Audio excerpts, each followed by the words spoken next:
Hi, second P U C ವಿದ್ಯಾರ್ಥಿಗಳಿಗೆ ಅಂದರೆ ನಿಮಗೆ ಪ್ರಾಕ್ಟಿಕಲ್ ಎಕ್ಸಾಮ್ ಮುಂದಿನ ಕೆಲವೇ ದಿನಗಳಲ್ಲಿ ಸ್ಟಾರ್ಟ್ ಆಗುತ್ತೆ.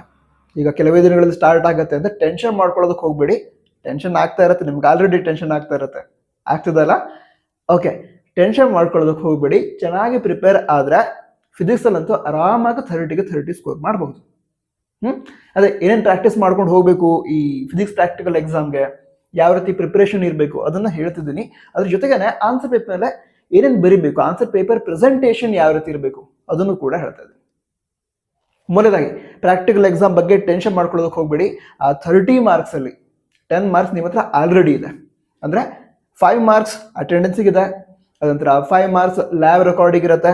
ನಿಮಗೆ ಯಾವ್ಯಾವ ಎಕ್ಸ್ಪೆರಿಮೆಂಟ್ಸನ್ನು ಟೀಚ್ ಮಾಡಿದ್ದಾರೆ ಅಥವಾ ಈ ಲ್ಯಾಬ್ ರೆಕಾರ್ಡ್ ಮೇಲೆ ಯಾವ್ಯಾವ ಎಕ್ಸ್ಪೆರಿಮೆಂಟನ್ನು ಬರೆಯೋದಕ್ಕೆ ಹೇಳಿದ್ದಾರೆ ಅವನ್ನೆಲ್ಲ ಕರೆಕ್ಟಾಗಿ ಬರೆದು ನಿಮ್ಮ ಕಾಲೇಜ್ನ ಫಿಸಿಕ್ಸ್ ಲೆಕ್ಚರ್ ಹತ್ರ ಸಿಗ್ನೇಚರ್ ತೆಗೆದುಕೊಂಡ್ರೆ ಅಥವಾ ಫಿಸಿಕ್ಸ್ HOD ಅವ್ರ ಹತ್ರ ಸಿಗ್ನೇಚರ್ ಪಡೆದುಕೊಂಡು ಪ್ರಿನ್ಸಿಪಾಲ್ ಸಿಗ್ನೇಚರ್ ಪಡೆದುಕೊಂಡ್ರೆ ಅದಕ್ಕೂ ಕೂಡ 5 ಮಾರ್ಕ್ಸ್ ಸಿಕ್ತು. ಸೊ 30ಯಲ್ಲಿ 10 ಮಾರ್ಕ್ಸ್ ಅಂತೂ ನಿಮಗೆ ಎಕ್ಸಾಮ್ ಅಟೆಂಡ್ ಆದ ತಕ್ಷಣವೇ ಸಿಕ್ಕಿತ್ತು. ಅದ್ರ ನಂತರ ಈಗ ಪ್ರಿನ್ಸಿಪಲ್ ಬರೀತೀರಾ, ಫಾರ್ಮುಲಾ ಬರೀತೀರಾ, ಸೊ ಇವೆಲ್ಲದಕ್ಕೂ ಕೂಡ ಮಾರ್ಕ್ಸ್ ಇರುತ್ತೆ. ಎಕ್ಸ್ಪ್ಲೈನ್ ಮಾಡ್ತಾ ಹೋಗ್ತೀನಿ. ಈಗ ಈ ಪ್ರಾಕ್ಟಿಕಲ್ ಎಕ್ಸಾಮ್ನ ಹೇಗೆ ನಡೆಸ್ತಾರೆ ಅದನ್ನು ಕೂಡ ಹೇಳ್ತೀನಿ. ಯಾಕಂದ್ರೆ ಈಗ ಕೆಲವು ಕಾಲೇಜ್ಗಳಲ್ಲಿ ಇದ್ರ ಬಗ್ಗೆ ವಿದ್ಯಾರ್ಥಿಗಳಿಗೆ ಇನ್ಫಾರ್ಮೇಶನ್ ಸಿಗದೇ ಇರಬಹುದು. ಆ ಟೈಮಲ್ಲಿ ಪ್ರಾಕ್ಟಿಕಲ್ ಎಕ್ಸಾಮ್ ಅಂದರೆ ಕರೆಕ್ಟಾಗಿ ಡೀಟೇಲ್ಸ್ ಗೊತ್ತಿಲ್ಲದೇ ಟೆನ್ಷನ್ ಆಗಿರುತ್ತೆ. ಸೊ ಪ್ರಾಕ್ಟಿಕಲ್ ಎಕ್ಸಾಮ್ ಯಾವ ರೀತಿ ನಡೆಸ್ತಾರೆ ಅಂತ ಕೂಡ ಹೇಳ್ತೀನಿ. ಈಗ ಪ್ರಾಕ್ಟಿಕಲ್ ಎಕ್ಸಾಮ್ಗೆ ಅಂತ ಹಾಲ್ ಟಿಕೆಟ್ ಕೊಡ್ತಾರೆ ನಿಮಗೆ. ಅದ್ರ ಮೇಲೆ ನಿಮಗೆ ಯಾವ ಡೇಟ್ಗೆ ಎಕ್ಸಾಮ್ ಇದೆ, ಯಾವ ಬ್ಯಾಚ್ನಲ್ಲಿ ನೀವಿದ್ದೀರಾ ಅದನ್ನು ಕೂಡ ತಿಳಿಸಿರ್ತಾರೆ. ಸೊ ನಿಮಗೆ ಯಾವ ಡೇಟ್ಗೆ ಹಾಗೆ ಯಾವ ಟೈಮ್ಗೆ ಎಕ್ಸಾಮ್ ಇದೆ ಅಂತ ಹೇಳಿದ್ರೆ ಆವಾಗ ನೀವೇನು ಮಾಡ್ತೀರಾ, ಎಕ್ಸಾಮ್ ಅಟೆಂಡ್ ಆಗೋದಕ್ಕೆ ಪ್ರಾಕ್ಟಿಕಲ್ ಎಕ್ಸಾಮಿನೇಷನ್ ಸೆಂಟರ್ಗೆ ಹೋಗ್ತೀರಾ. ನಂತರ ಪ್ರತಿ ಬ್ಯಾಚ್ನಲ್ಲಿ 12 ವಿದ್ಯಾರ್ಥಿಗಳು ಇರ್ತಾರೆ, 12 ಮೆಂಬರ್ಸ್ ಇರ್ತಾರೆ. ಓಕೆನಾ? ಸೊ ಅಲ್ಲಿರುವಂತಹ ಎಕ್ಸಾಮಿನರ್ಸ್, ಇಂಟರ್ನಲ್ ಎಕ್ಸಾಮಿನರ್ ಹಾಗೆ ಎಕ್ಸ್ಟರ್ನಲ್ ಎಕ್ಸಾಮಿನರ್ ಅಂತ ಇರ್ತಾರೆ. ಇಂಟರ್ನಲ್ ಎಕ್ಸಾಮಿನರ್ ಅಂತ ಹೇಳಿದ್ರೆ ನಿಮ್ಮ ಕಾಲೇಜಲ್ಲಿ ನಿಮಗೆ ಫಿಸಿಕ್ಸ್ ಟೀಚ್ ಮಾಡುವಂತಹ ಲೆಕ್ಚರರ್. ಎಕ್ಸ್ಟರ್ನಲ್ ಎಕ್ಸಾಮಿನರ್ ಅಂತ ಹೇಳಿದ್ರೆ ಅವರು ಕೂಡ ಫಿಸಿಕ್ಸ್ ಲೆಕ್ಚರರ್, ಬೇರೆ ಕಾಲೇಜಲ್ಲಿ ಟೀಚ್ ಮಾಡ್ತಾ ಇರ್ತಾರೆ. ಸೊ ಈ ರೀತಿ ಇಂಟರ್ನಲ್ ಎಕ್ಸಾಮಿನರ್ ಹಾಗೆ ಎಕ್ಸ್ಟರ್ನಲ್ ಎಕ್ಸಾಮಿನರ್ ಎಕ್ಸಾಮನ್ನು ಕಂಡಕ್ಟ್ ಮಾಡ್ತಾರೆ. ಎಕ್ಸಾಮ್ ಸ್ಟಾರ್ಟ್ ಆಗಬೇಕಾದ್ರೆ ಈ ರಿಜಿಸ್ಟರ್ ನಂಬರ್ನ ಕೊಟ್ಟಿರ್ತಾರೆ. ಇಂತಹ ರಿಜಿಸ್ಟರ್ ನಂಬರ್ನಿಂದ ಇಲ್ಲಿವರೆಗಿನ ರಿಜಿಸ್ಟರ್ ನಂಬರ್ನ ವಿದ್ಯಾರ್ಥಿಗಳು ಈ ಬ್ಯಾಚ್ನಲ್ಲಿ ಇದ್ದಾರೆ ಅಂತ. ಸೊ ಸೀರಿಯಲ್ ನಂಬರ್ ಪ್ರಕಾರ ವಿದ್ಯಾರ್ಥಿಗಳಿಗೆ ಎಕ್ಸಾಮ್ ಹಾಲ್ಗೆ ಎಂಟರ್ ಆಗೋದಕ್ಕೆ ಕರೀತಾರೆ. ಅದಂತರ ಲ್ಯಾಬ್ ರೆಕಾರ್ಡನ್ನು ಇಡೋದಕ್ಕೆ ಒಂದು ಸ್ಪೇಸ್ ಕೊಟ್ಟಿರ್ತಾರೆ. ಸೊ ಅಲ್ಲಿ ಲ್ಯಾಬ್ ರೆಕಾರ್ಡನ್ನು ಇಡಿ ಅಂತ ಹೇಳ್ತಾರೆ. ನೀವು ಲ್ಯಾಬ್ ರೆಕಾರ್ಡನ್ನು ಇಡ್ತೀರಾ. ಅದಂತರ ಟೇಬಲ್ ಮೇಲೆ ಪೇಪರ್ಸ್ ಇರುತ್ತೆ, ಪೇಪರ್ಸ್ ಉಲ್ಟಾ ಇಟ್ಟಿರ್ತಾರೆ. ಆ ಪೇಪರ್ಸ್ ಮೇಲೆ ಎಕ್ಸ್ಪೆರಿಮೆಂಟ್ ಹೆಸರು ಇರುತ್ತೆ, ಎಕ್ಸ್ಪೆರಿಮೆಂಟ್ ಹೆಸರು ಹಾಗೆ ಟೇಬಲ್ ನಂಬರ್ ಇರುತ್ತೆ. ನೀವೇನು ಮಾಡ್ತೀರಾ, ಲ್ಯಾಬ್ ರೆಕಾರ್ಡ್ ಇರ್ತೀರಾ, ಅದಂದ್ರೆ ಟೇಬಲ್ ಮೇಲೆ ಇರುವಂಥ ಯಾವುದಾದ್ರೂ ಒಂದು ಪೇಪರ್ ಪಿಕ್ ಮಾಡ್ತೀರಾ. ಅದ್ರ ಮೇಲೆ ಎಕ್ಸ್ಪೆರಿಮೆಂಟ್ ಹೆಸರು ಇರುತ್ತೆ. ಅದರ ನಂತರ ಎಕ್ಸಾಮಿನರ್ಸ್ ಹೇಳ್ತಾರೆ, ಓಕೆ ನೀವು ಈ ಎಕ್ಸ್ಪೆರಿಮೆಂಟಾ ಇಂಥ ಟೇಬಲ್ ನಂಬರ್ಲಿ ಇದೆ, ಅಲ್ಲಿ ಹೋಗಿ ಯಾವ್ಯಾವ ಡೀಟೇಲ್ಸ್ ಬರೀಬೇಕೋ ಆ ಎಲ್ಲ ಡೀಟೇಲ್ಸನ್ನು ಬರೀರಿ ಅಂತ ಹೇಳ್ತಾರೆ. ಸೊ ಈ ರೀತಿ 12 ಮೆಂಬರ್ಸ್ ಲ್ಯಾಬನ್ನು ಎಂಟರ್ ಆಗ್ತಾರೆ, ಲ್ಯಾಬ್ ರೆಕಾರ್ಡ್ನ ಇಡ್ತಾರೆ. ಅದರ ನಂತರ ಪೇಪರ್ನ ಪಿಕ್ ಮಾಡಿ ಅವರಿಗೆ ಬಂದಿರುವಂತಹ ಎಕ್ಸ್ಪೆರಿಮೆಂಟ್ ಏನಿದೆ ಅದಕ್ಕೆ ಸಂಬಂಧಿಸಿದ ಡೀಟೇಲ್ಸನ್ನು ಬರೀತಾ ಹೋಗ್ತಾರೆ. ಈಗ ಆನ್ಸರ್ ಪೇಪರ್ ಮೇಲೆ ಏನೇನು ಬರೀಬೇಕು ಅದನ್ನು ಹೇಳ್ತಾ ಹೋಗೋದಾದ್ರೆ ನಿಮ್ಮ ಸ್ಟೂಡೆಂಟ್ ನಂಬರ್ ಅಥವಾ ರಿಜಿಸ್ಟರ್ ನಂಬರ್ ಅದನ್ನು ಎಂಟರ್ ಮಾಡೋದಕ್ಕೆ ಕೊಟ್ಟಿದ್ದಾರೆ, ಅದನ್ನು ಎಂಟರ್ ಮಾಡ್ತೀರಾ. ಅದಂತರ ಸಬ್ಜೆಕ್ಟ್ ಹೆಸರು, ಡೇಟ್, ಇವುಗಳನ್ನೆಲ್ಲ ಜನರಲ್ ಡೀಟೇಲ್ಸ್ ಎಂಟರ್ ಮಾಡ್ತೀರಾ. ಅದರ ನಂತರ ಯಾವ ಎಕ್ಸ್ಪೆರಿಮೆಂಟ್ ಬಂದಿರುತ್ತೆ ಅದರ ಏಮ್ ಅಲ್ಲೇ ಕೊಟ್ಟಿರ್ತಾರೆ. ಅಂದರೆ ಕ್ವಶನ್ನ ಏಮ್ ಆಗಿರುತ್ತೆ. ಸೊ ಏಮ್ ಇರುತ್ತೆ ನಿಮ್ಮ ಹತ್ರ, ಅಪರಾಟಸ್ ಬರೆಯೋದು ಇರೋದಿಲ್ಲ ಎಕ್ಸಾಮ್ನಲ್ಲಿ. ನೀವು ಮೊದಲಿಗೆ ಬರೀಬೇಕಾಗಿರೋದು ಪ್ರಿನ್ಸಿಪಲನ್ನು ಕರೆಕ್ಟಾಗಿ ಬರೆದ್ರೆ, ಏನು ಮಿಸ್ಟೇಕ್ ಆಗದೇ ಇರೋ ರೀತಿ ನಿಮಗೆ ಬಂದಿರುವಂತಹ ಎಕ್ಸ್ಪೆರಿಮೆಂಟ್ನ ಪ್ರಿನ್ಸಿಪಲನ್ನು ಕರೆಕ್ಟಾಗಿ ಬರೆದ್ರೆ ಅದಕ್ಕೆ 2 ಮಾರ್ಕ್ಸ್ ಇರುತ್ತೆ. ಸೊ ಪ್ರಿನ್ಸಿಪಲನ್ನು ಕರೆಕ್ಟಾಗಿ ಬರೀರಿ. ಅದೇ ಬರೆದು ಪ್ರಾಕ್ಟೀಸ್ ಮಾಡಿ. ಓಕೆನಾ? ಪ್ರಿನ್ಸಿಪಲ್ ಬರೀತೀರಾ, ಅದಂದ್ರೆ ಫಾರ್ಮುಲಾ ಬರೀತಾ, ಈ ರೀತಿ ಬರೆದು ಪ್ರಾಕ್ಟೀಸ್ ಮಾಡ್ತಾ ಹೋಗ್ಬೇಕು. ಓಕೆ, ಅದನ್ನು ನಾನು ಈ ವಿಡಿಯೋದ ಎಂಡಲ್ಲಿ ಹೇಳ್ತೀನಿ ಯಾವ ರೀತಿ ಪ್ರಿಪ್ರೇಷನ್ ಮಾಡಬೇಕು ಅಂತ. ಓಕೆ, ಈಗ ಪ್ರಿನ್ಸಿಪಲ್ಗೆ 2 ಮಾರ್ಕ್ಸ್ ಇರುತ್ತೆ, ಹಾಗೆ ಫಾರ್ಮುಲಾ ಅದಕ್ಕೆ 2 ಮಾರ್ಕ್ಸ್ ಇರುತ್ತೆ. ನಿಮಗೆ ಯಾವ ಎಕ್ಸ್ಪೆರಿಮೆಂಟ್ ಬಂದಿದೆಯೋ ಅದಕ್ಕೆ ಸಂತಹ ಫಾರ್ಮುಲಾ ಬರೀತೀರಾ. ಆ ಫಾರ್ಮುಲಾದಲ್ಲಿ ಇರುವಂಥ ಟರ್ಮ್ಸನ್ನು ಕೂಡ ಬರೀಬೇಕು. ಓಕೆನಾ? ಸೊ ಫಾರ್ಮುಲಾ ಬರೆದು ಅದರಲ್ಲಿರುವಂಥ ಟರ್ಮ್ಸನ್ನು ಕರೆಕ್ಟಾಗಿ ತಿಳಿಸಿದ್ರೆ, ಮೆನ್ಷನ್ ಮಾಡಿದರೆ ಅದಕ್ಕೆ 2 ಮಾರ್ಕ್ಸ್ ಇರುತ್ತೆ. ಸೊ ಪ್ರಿನ್ಸಿಪಲ್ಗೆ 2 ಮಾರ್ಕ್ಸ್, ಫಾರ್ಮುಲಾಗೆ 2 ಮಾರ್ಕ್ಸ್. ಅದ್ರ ನೆಕ್ಸ್ಟ್ ಡಯಾಗ್ರಾಮನ್ನು ಡ್ರಾ ಮಾಡ್ತೀರಾ. ಅಂದರೆ ಯಾವ ಎಕ್ಸ್ಪೆರಿಮೆಂಟ್ ಬಂದಿದೆ ಅದಕ್ಕೆ ಸಂಬಂಧಂತಹ ಡಯಾಗ್ರಾಮ್. ಈಗ refractive index of glass lab ಹಾಗಿದ್ರೆ ಅದಕ್ಕೆ ಸಂಬಂಧಂತಹ ಡಯಾಗ್ರಾಮನ್ನು ಡ್ರಾ ಮಾಡಿ ಅಲ್ಲೇನು ಮಾಡ್ತೀರಾ, ಲೇಬಲಿಂಗನ್ನು ಮಾಡ್ತಾರೆ. ಕರೆಕ್ಟಾಗಿ ಲೇಬಲಿಂಗನ್ನು ಮಾಡಬೇಕು, ಲೇಬಲಿಂಗ್ ಕೂಡ ಮಾಡಬೇಕು. ಓಕೆನಾ? ಅದಂತರ ಸರ್ಕ್ಯೂಟ್ ಡಯಾಗ್ರಾಮ್ ಬಂದಿದ್ದರೆ ಕರೆಕ್ಟಾಗಿ ಸರ್ಕ್ಯೂಟ್ ಡಯಾಗ್ರಾಮನ್ನು ಡ್ರಾ ಮಾಡ್ತೀರಾ. ಈಗ figure of merit of galvanometer ಬಂದಿದ್ರೆ ಅದಕ್ಕೆ ಸರ್ಕ್ಯೂಟ್ ಡಯಾಗ್ರಾಮನ್ನು ಡ್ರಾ ಮಾಡ್ತೀರಾ. ಹಾಗೆ forward bias of semi conductor ಬಂದಿದ್ರೆ ಅದಕ್ಕೆ ಸರ್ಕ್ಯೂಟ್ ಡಯಾಗ್ರಾಮ್ನ ಕರೆಕ್ಟಾಗಿ ಡ್ರಾ ಮಾಡ್ತೀರಾ. ಅದರ ನಂತರ ಎಕ್ಸ್ಪೆರಿಮೆಂಟಲ್ಲಿ ನೇಚರ್ ಆಫ್ ಗ್ರಾಫ್ ಇದ್ರೆ, ಅಂದ್ರೆ ನೀವು ಗ್ರಾಫ್ ಡ್ರಾ ಮಾಡೋದಿದ್ರೆ ಡಯಾಗ್ರಾಮ್ ಆದ್ಮೇಲೆ ನೇಚರ್ ಆಫ್ ಗ್ರಾಫ್ ಕೂಡ ಡ್ರಾ ಮಾಡಬೇಕು, ಅದು ಕೂಡ ಡಯಾಗ್ರಾಮ್ನ ಪಾರ್ಟ್ ಬರುತ್ತೆ. ಓಕೆನಾ? ಸೊ ಡಯಾಗ್ರಾಮ್ ಅನ್ನು ಡ್ರಾ ಮಾಡಿ ಕರೆಕ್ಟಾಗಿ ಲೇಬಲ್ ಮಾಡಿ, ನೇಚರ್ ಆಫ್ ಗ್ರಾಫ್ ಇದ್ರೆ ಅದನ್ನು ಕೂಡ ಡ್ರಾ ಮಾಡಬೇಕಾಗತ್ತೆ. ಸೊ ಈ ಡಯಾಗ್ರಾಮ್ ಪಾರ್ಟಿಗೆ 2 ಮಾರ್ಕ್ಸ್. ಅದ್ರ ನಂತರ ಆಬ್ಸರ್ವೇಷನ್ ಬರ್ಕೋಬೇಕು. ಈಗ ಯಾವುದು refractive index of glass lab, ಆ ರೀತಿ ಇದ್ರೆ ಏನು ಮಾಡ್ತೀರಾ, ಅದ್ರೊಳಗಡೆ ಲೀಸ್ಟ್ ಕೌಂಟ್ಗೆ ಸಂಬಂಧಂತಹ ಡೀಟೇಲ್ಸ್ ಅನ್ನ ಬರೀತೀರಾ ಎಲ್ಲಿ, ಈ ಆಬ್ಸರ್ವೇಷನ್ ಅಲ್ಲಿ. ಅದ್ರ ನಂತರ ಟ್ಯಾಬ್ಯುಲರ್ ಕಾಲಮ್ ಬರೀತೀರಾ, ಡ್ರಾ ಮಾಡ್ತೀರಾ. ಸೊ ಈ ರೀತಿ ಈ ಆಬ್ಸರ್ವೇಷನ್ ಮತ್ತು ಟ್ಯಾಬ್ಯುಲರ್ ಕಾಲಮ್ ನಿಮಗೆ ಯಾವ ಎಕ್ಸ್ಪರ್ಟ್ ಬಂದಿರುತ್ತೋ ಅದಕ್ಕೆ ಸಂಬಂಧಿಸಿದ್ದು ಅದನ್ನ ಕರೆಕ್ಟಾಗಿ ಬರೆದ್ರೆ ಅದಕ್ಕೆ 2 ಮಾರ್ಕ್ಸ್ ಇರುತ್ತೆ. ಓಕೆನಾ? ಖಾಲಿ ಆಬ್ಸರ್ವೇಷನ್ ಬರೆದು ಟ್ಯಾಬ್ಯುಲರ್ ಕಾಲಮ್ನ ಕರೆಕ್ಟ್ ಹಾಕಿ ಅಲ್ಲಿ ಯಾವ್ಯಾವ ಕ್ವಾಂಟಿಟಿ ಯಾವ್ಯಾವ ಯೂನಿಟ್ನೊಂದಿಗೆ ಬರೀಬೇಕು ಅದನ್ನೆಲ್ಲ ಕರೆಕ್ಟಾಗಿ ಬರೆದ್ಬಿಟ್ರೆ ಇದಕ್ಕೆ ನಿಮಗೆ ಎಷ್ಟು ಸಿಗುತ್ತೆ, 2 ಮಾರ್ಕ್ಸ್ ಸಿಗುತ್ತೆ. ನಂತರ ಒಂದು ವಿಷಯ ಗಮನದಲ್ಲಿ ಇರಲಿ, principle, formula, diagram, observation, tabular column ಇದಿಷ್ಟು ಬರೆದ ನಂತರ ನೀವೇನು ಮಾಡ್ತೀರ ಅಂತಂದ್ರೆ ನಿಮ್ಮ ಆನ್ಸರ್ ಶೀಟ್ ಏನಿದೆ ಅದನ್ನ ನಿಮ್ಮ ಎಕ್ಸಾಮ್ ಹಾಲ್ ಇರುವಂತಹ ಇನ್ವಿಜಿಲೇಟರ್ಸ್ಗೆ ತೋರಿಸ್ಬೇಕು. Internal examiner or external examiner ಅವ್ರಿಗೆ ಏನು ಮಾಡ್ತೀರಾ, ನಿಮ್ಮ ಆನ್ಸರ್ ಶೀಟ್ ಅನ್ನು ತೋರಿಸ್ತೀರಾ. ಟ್ಯಾಬ್ಯುಲರ್ ಕಾಲಮ್ ವರೆಗೆ ಆದ ನಂತರ ಅವ್ರೇನ್ ಮಾಡ್ತಾರೆ ಅಂತ ಹೇಳಿದ್ರೆ ಬರೆದಿರೋದೆಲ್ಲ ಕರೆಕ್ಟ್ ಆಗಿ ಇದೆಯಾ ಚೆಕ್ ಮಾಡ್ತಾರೆ. ಪ್ರಿನ್ಸಿಪಲ್ ಕರೆಕ್ಟ್ ಇದೆಯಾ, ಫಾರ್ಮುಲಾ ಕರೆಕ್ಟ್ ಇದೆಯಾ, ನಂತರ ಡಯಾಗ್ರಾಮ್, ಸರ್ಕ್ಯೂಟ್ ಡಯಾಗ್ರಾಮ್ ಇದ್ರೆ ಅದು ಕರೆಕ್ಟ್ ಇದೆಯಾ, ಆಬ್ಸರ್ವೇಷನ್, ಟ್ಯಾಬ್ಯುಲರ್ ಕಾಲಮ್ ಎಲ್ಲ ಕರೆಕ್ಟಾಗಿ ಬರ್ದಿದಾರ ಅಂತ ಚೆಕ್ ಮಾಡ್ತಾರೆ. ಕರೆಕ್ಟ್ ಆಗಿದ್ರೆ ಓಕೆ ಸರ್ಕ್ಯೂಟ್ ಕನೆಕ್ಷನ್ ಮಾಡಿ ಅಥವಾ ಎಕ್ಸ್ಪೆರಿಮೆಂಟ್ ಸೆಟಪ್ ಅನ್ನ ಮಾಡಿ ಅಂತ ಕಳಿಸ್ತಾರೆ.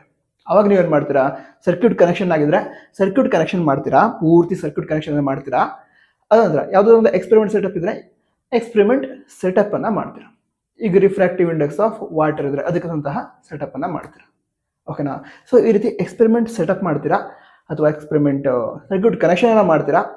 ಅದ್ರ ನಂತರ ಅಲ್ಲಿರುವಂತಹ ಇನ್ವಿಜಿಲೇಟರ್ಗೆ ಕರಿಬೇಕು, ಸರ್ಕ್ಯೂಟ್ ಕನೆಕ್ಷನ್ ಆಗಿದೆ ಅಥವಾ ಎಕ್ಸ್ಪೆರಿಮೆಂಟ್ ಸೆಟಪ್ ಆಗಿದೆ ಅಂತ ಅವರಿಗೆ ಆ ಸರ್ಕ್ಯೂಟ್ ಕನೆಕ್ಷನ್ ಅನ್ನ ತೋರಿಸಿ ಅದ್ರ ಜೊತೆಗೇನೆ ಫಸ್ಟ್ ರೀಡಿಂಗ್ ಕೂಡ ತೋರಿಸ್ಬೇಕು, ಒಂದು ರೀಡಿಂಗ್ ತೋರಿಸ್ಬೇಕು. ಓಕೆನಾ? ಈಗ ವೋಲ್ಟೇಜ್ ಮತ್ತು UI ಕ್ಯಾರೆಕ್ಟರಿಸ್ಟಿಕ್ ಚೆಕ್ ಮಾಡೋದಿದ್ರೆ, ವೋಲ್ಟೇಜ್ ಮತ್ತು ಕರೆಂಟ್ ಕ್ಯಾರೆಕ್ಟರಿಸ್ಟಿಕ್ ಚೆಕ್ ಮಾಡೋದಿತ್ತು ಅಂತ ಹೇಳಿದ್ರೆ ಓಕೆ ವೋಲ್ಟೇಜ್ ಅನ್ನ ಅಂದ್ರೆ ಬಂದಿರುವಂತಹ ರೀಡಿಂಗ್ ಪ್ರಕಾರ ವೋಲ್ಟೇಜ್ ಎಷ್ಟಿದೆ, ಕರೆಂಟ್ ಎಷ್ಟಿದೆ ಅಂತ ಅವ್ರಿಗೆ ಒಂದು ರೀಡಿಂಗ್ ಅನ್ನ ತೋರಿಸ್ಬೇಕು. ಸೊ ಒಂದು ರೀಡಿಂಗ್ ಅನ್ನ ಅವ್ರಿಗೆ ತೋರಿಸ್ತೀರಾ. ಅದ್ರ ನಂತರ ನೆಕ್ಸ್ಟ್ ಎಲ್ಲ ರೀಡಿಂಗ್ ಏನಿದೆ ಅದನ್ನ ನೀವೇ ತೆಗೆದುಕೊಳ್ತೀರಾ. ಸೊ ಅದು ಹೇಳಿದ್ನಲ್ವಾ, ಟ್ಯಾಬ್ಯುಲರ್ ಕಾಲಮ್ ಆದ ನಂತರ ಹೋಗಿ ತೋರಿಸ್ತೀರಾ. ಅವ್ರೇನ್ ಮಾಡ್ತಾರೆ, ಸರ್ಕ್ಯೂಟ್ ಕನೆಕ್ಷನ್ ಮಾಡೋದಕ್ಕೆ ಹೇಳ್ತಾರೆ, ಸರ್ಕ್ಯೂಟ್ ಕನೆಕ್ಷನ್ ಮಾಡ್ತೀರಾ. ಸರ್ಕ್ಯೂಟ್ ಕನೆಕ್ಷನ್ ಆದ ನಂತರ ಅಲ್ಲಿರುವಂತಹ ಇನ್ವಿಜಿಲೇಟರ್ಗೆ ಕರೆದು ಸರ್ಕ್ಯೂಟ್ ಕನೆಕ್ಷನ್ ಅನ್ನು ತೋರಿಸಿ ಒಂದು ರೀಡಿಂಗ್ ಅನ್ನ ಆ ಇನ್ವಿಜಿಲೇಟರ್ಗೆ ತೋರಿಸ್ತೀರಾ. ಅದರ ನೆಕ್ಸ್ಟ್ ಏನಾಗುತ್ತೆ ಅಂತ ಹೇಳಿದ್ರೆ ನೀವು ಎಲ್ಲ ರೀಡಿಂಗ್ ಅನ್ನ ತೆಗೆದುಕೊಳ್ತೀರಾ. ಓಕೆನಾ? ಸೊ ಈಗ ಆ ಎಕ್ಸ್ಪೆರಿಮೆಂಟ್ ಸೆಟಪ್ ಏನ್ ಮಾಡಿರ್ತೀರಾ, ಎಕ್ಸ್ಪೆರಿಮೆಂಟ್ ಸೆಟಪ್ ಕರೆಕ್ಟ್ ಆದ ಸರ್ಕ್ಯೂಟ್ ಕನೆಕ್ಷನ್ ಅಥವಾ ಎಕ್ಸ್ಪೆರಿಮೆಂಟ್ ಈ ರೀತಿ ಕರೆಕ್ಟಾಗಿ ಮಾಡಬೇಕು ಅಂತೆಲ್ಲ ಯಾವ್ಯಾವ ಆಪರೇಟರ್ಸ್ ಎಲ್ಲ ಇಟ್ಕೋಬೇಕು ಅದನ್ನೆಲ್ಲ ಕರೆಕ್ಟಾಗಿ ಇಟ್ಟು ಕನೆಕ್ಷನ್ ಏನು ಮಾಡಿರ್ತೀರ ಅಥವಾ ಸೆಟಪ್ ಏನು ಮಾಡಿರ್ತೀರ ಅದಕ್ಕೆ 3 ಮಾರ್ಕ್ಸ್ ಇರುತ್ತೆ. ಅದಂತರ ನೀವೇನು ರೀಡಿಂಗ್ ಅನ್ನ ತೆಗೆದುಕೊಳ್ತೀರಾ, ಅಂದ್ರೆ ಟ್ಯಾಬ್ಯುಲರ್ ಕಾಲಮ್ ಹಾಕಿದ್ರಿ, ಎಕ್ಸ್ಪೆರಿಮೆಂಟ್ ಸೆಟಪ್ ಎಲ್ಲ ಅದಂತರ ರೀಡಿಂಗ್ ಅನ್ನ ಬರೆದು ಎಂಟರ್ ಮಾಡ್ತಿರಲ್ವಾ, ಅದು ಕರೆಕ್ಟಾಗಿ ಎಂಟರ್ ಮಾಡಿದ್ರೆ ರೀಡಿಂಗ್ ಅನ್ನು ಎಂಟರ್ ಮಾಡಿದಕ್ಕೆ 4 ಮಾರ್ಕ್ಸ್ ಇರುತ್ತೆ. ಸರಿನಾ? ಸೊ ಟ್ಯಾಬ್ಯುಲರ್ ಕಾಲಮ್ಗೆ 2 ಮಾರ್ಕ್ಸ್, ಎಕ್ಸ್ಪೆರಿಮೆಂಟ್ ಸೆಟಪ್ಗೆ 3 ಮಾರ್ಕ್ಸ್, ಅದರ ನಂತರ ರೀಡಿಂಗ್ ಅನ್ನ ತೆಗೆದುಕೊಂಡು ಟ್ಯಾಬ್ಯುಲರ್ ಕಾಲಮ್ ಅಲ್ಲಿ ಎಂಟರ್ ಮಾಡೋದಕ್ಕೆ 4 ಮಾರ್ಕ್ಸ್ ಇರುತ್ತೆ. ಅದ್ರ ನೆಕ್ಸ್ಟ್ ಏನು ಮಾಡ್ತೀರಾ, ಕ್ಯಾಲ್ಕುಲೇಷನ್ ಮಾಡ್ತೀರಾ. ಆ ಕ್ಯಾಲ್ಕುಲೇಷನ್ ಏನಿದೆ ಕರೆಕ್ಟಾಗಿ ಮಾಡಬೇಕು. ಕ್ಯಾಲ್ಕುಲೇಷನ್ ಮಾಡಬೇಕಾದ್ರೂ ಕೂಡ ಎಲ್ಲ ಕರೆಕ್ಟಾಗಿ ಆದಮೇಲೆ ಅಲ್ಲಿ ಯೂನಿಟ್ ಅನ್ನ ಬರೀಬೇಕು. ಫೈನಲ್ ಬಂದಿರುವಂತಹ ಆನ್ಸರ್ ಏನಿದೆ ಅದು ಯಾವ ಕ್ವಾಂಟಿಟಿ ಅದಕ್ಕೆ ಯೂನಿಟ್ ಕರೆಕ್ಟಾಗಿ ಬರೀಬೇಕು. ಸೊ ಈ ರೀತಿ ಏನು ಮಾಡ್ತೀರಾ, ನೀವು ಕ್ಯಾಲ್ಕುಲೇಷನ್ ಮಾಡ್ತೀರಾ. ಆ ಕ್ಯಾಲ್ಕುಲೇಷನ್ ಪಾರ್ಟಿಗೆ 3 ಮಾರ್ಕ್ಸ್ ಇರುತ್ತೆ. ಅದಂದ್ರೆ ಫೈನಲ್ ಆನ್ಸರ್ ಬಂತು, ನಿಮಗೇನು ಫೈಂಡ್ ಔಟ್ ಮಾಡೋದಕ್ಕೆ ಹೇಳಿದ್ರು ನೀವು ಫೈಂಡ್ ಔಟ್ ಮಾಡಿ ಆಯಿತು. ಅದ್ರ ನಂತರ ಏನು ಮಾಡ್ತೀರಾ, ನೀವು ರಿಸಲ್ಟ್ ಅನ್ನ ಬರೀತೀರಾ. ಸೊ ರಿಸಲ್ಟ್ ಕೂಡ ಕರೆಕ್ಟಾಗಿ ಬರೀಬೇಕು. ಈಗ ರಿಸಲ್ಟ್ ಬರೆದ ನಂತರ ಅದಕ್ಕೆ ಸೂಕ್ತವಾದ ಯೂನಿಟ್ ಏನಿದೆ, ಯಾವ ಕ್ವಾಂಟಿಟಿಯನ್ನು ಕ್ಯಾಲ್ಕುಲೇಟ್ ಮಾಡಿದ್ರೆ ಅದರಂತಹ ಯೂನಿಟ್ ಏನಿದೆ ಆ ಯೂನಿಟ್ ಅನ್ನ ಬರೀಬೇಕು. ಯೂನಿಟ್ ಬರೀದ್ರೆ ಮಾರ್ಕ್ಸ್ ಕಟ್ ಆಗುತ್ತೆ.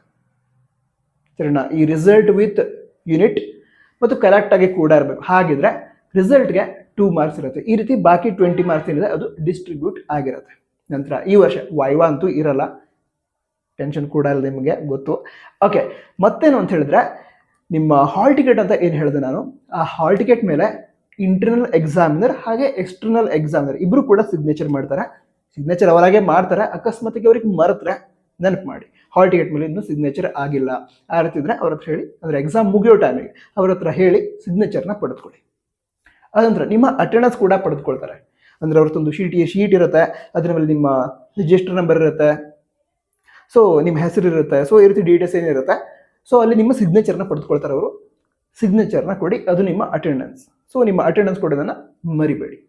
ಅದರ ನಂತರ ನಿಮ್ಮ ಲ್ಯಾಬ್ ರೆಕಾರ್ಡ್ ಏನಿದೆ, ಲ್ಯಾಬ್ ರೆಕಾರ್ಡ್ ಮೇಲೆ ಕೂಡ ಇಂಟರ್ನಲ್ ಎಕ್ಸಾಮಿನರ್ ಹಾಗೆ ಎಕ್ಸ್ಟರ್ನಲ್ ಎಕ್ಸಾಮಿನರ್ ಸಿಗ್ನೇಚರ್ ಮಾಡ್ತಾರೆ.